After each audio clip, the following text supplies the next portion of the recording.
Back in school, classic literature often felt like a chore.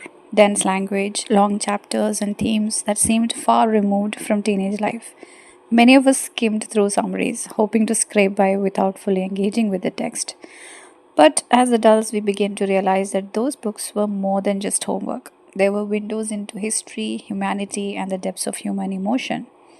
The books that once felt like a burden are now the ones that challenge our thinking, enrich our understanding, and resonate more deeply with life experience.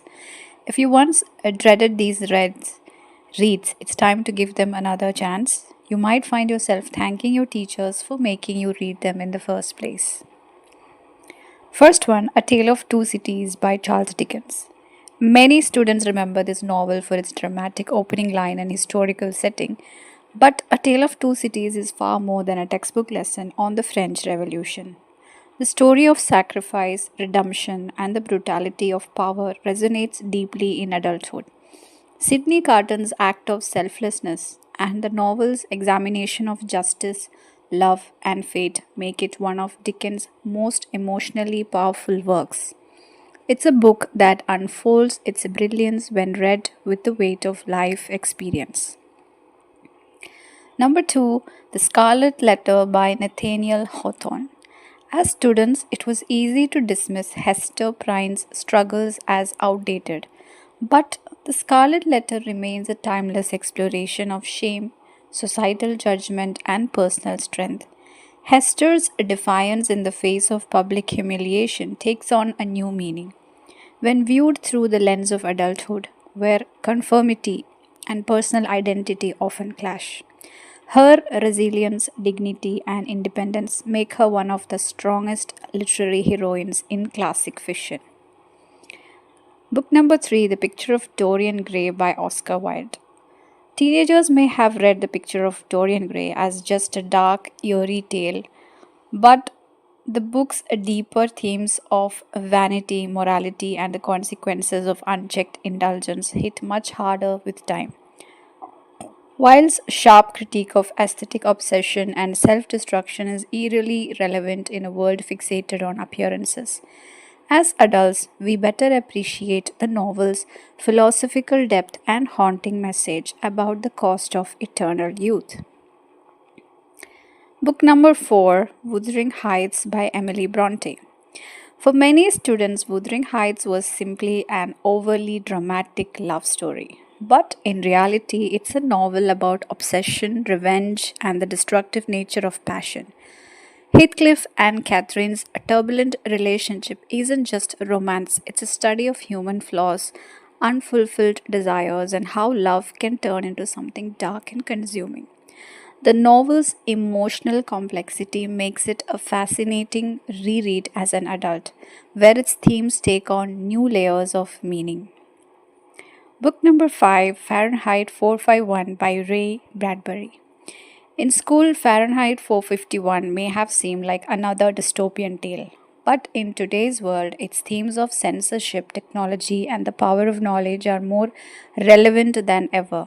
The idea of a society addicted to entertainment and afraid of critical thinking no longer feels like fiction. Reading this book as an adult, we realized that Bradbury's warning was not just about burning books, it was about the gradual erosion of curiosity and independent thought. Book number 6, Crime and Punishment by Fyodor Dostoevsky. For many students, Dostoevsky's novel felt long, complex, and heavy, but upon revisiting Crime and Punishment, its psychological depth becomes gripping. It explores guilt, morality, redemption, and the weight of one's conscience in a way that transcends time. Raskol Raskolnikov's inner turmoil and the moral dilemmas he faces reflect deep philosophical questions about justice and humanity. This novel challenges readers to confront their own beliefs about right and wrong, punishment and atonement, a challenge we might not have fully understood in school. Book number 7, Slaughterhouse 5 by Kurt Vonnegut. The non-linear structure and surreal elements of Slaughterhouse 5 confused many students, but its message about war, trauma, and the illusion of free will becomes clearer with time. Vonnegut's dark humor and philosophical insights make this book a powerful reflection on the absurdity of human conflict.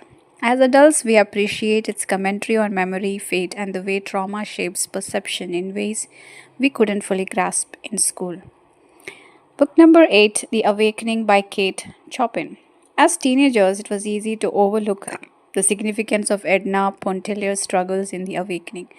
But as adults, we understand her desire for freedom, identity, and fulfillment beyond societal expectations.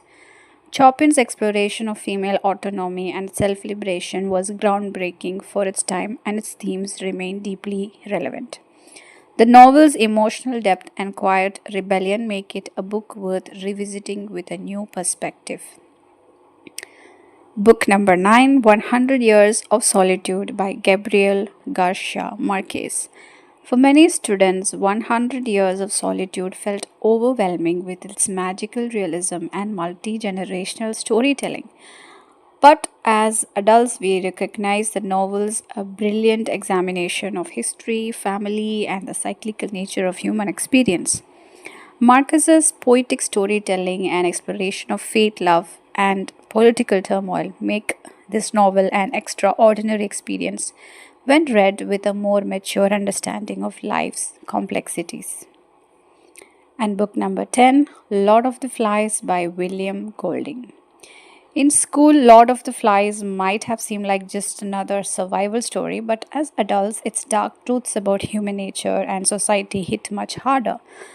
What happens when civilization collapses? Golding's novel forces us to confront the fragility of order, morality, and leadership. The descent into chaos among the stranded boys reflects how quickly societies can crumble when power goes unchecked. It's no longer just a school assignment, it's a disturbing reflection of real world struggles. The books we once dreaded have turned into some of the most profound and insightful works of literature. With age, we recognize their wisdom, depth, and the universal truths they reveal about life, society, and human nature. These classics weren't just homework assignments, they were lessons in empathy, resilience, and critical thinking. So maybe, just maybe, our teachers knew what they were doing after all. If you've been hesitant to revisit these books, now is the time to give them another shot. You might find yourself appreciating them in ways you never expected. Thank you for watching and do subscribe to my YouTube channel for more such content.